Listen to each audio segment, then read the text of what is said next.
We've got a new therapy dog in the classroom with us. Allow me to introduce Dylan. Now this is his handler, Michelle Bourassa. Good morning. How are you? Good morning. Good. Thanks. Really? Good. Thanks for coming in. You're welcome. What type of dog is Dylan? Dylan is a standard poodle. And how old is he? He'll be 4 in May. Okay. And what made you think that he would make a great therapy dog? He has a very good temperament. He's nice and gentle, and he likes people. Okay. So is that why you wanted to get involved? Because you identified that you had the perfect dog for it? That's part of it, yeah. It's a good part of it. The other part is I'm interested in dogs and the human-animal interface and that sort of thing, yeah. So where do you and Dylan volunteer your time?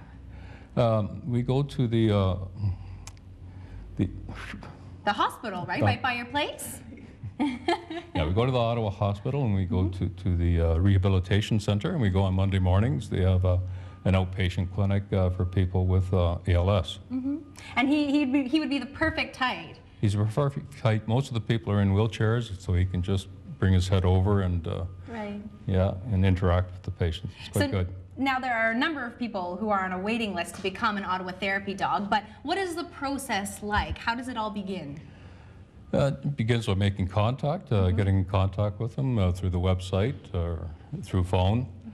And the process is they have an information center. There's one coming up in June. And then after the information session, people learn. And then in the fall, there's another session, orientation session for the owners, the handlers.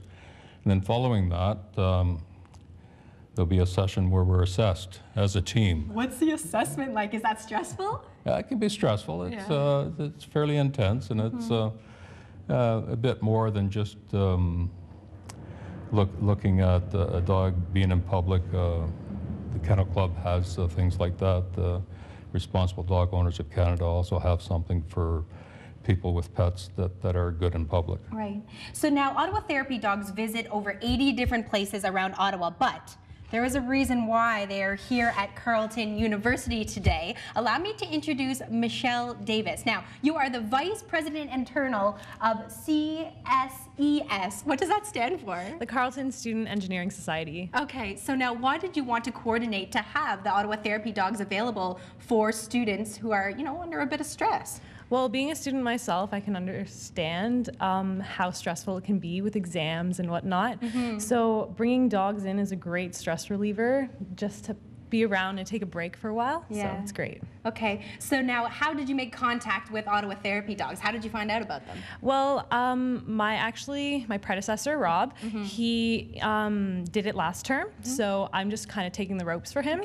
Yep. And how tough is it to organize? It isn't at all. It's really easy to communicate with the volunteers and the coordinators, and it's a great thing to do for students. So, have they been responding well to students? They definitely have been. We've had questionnaires and only great response. They want more dogs all of the time. Good. Okay. Well, so today is the last day that the Ottawa Therapy Dogs will be here for the students.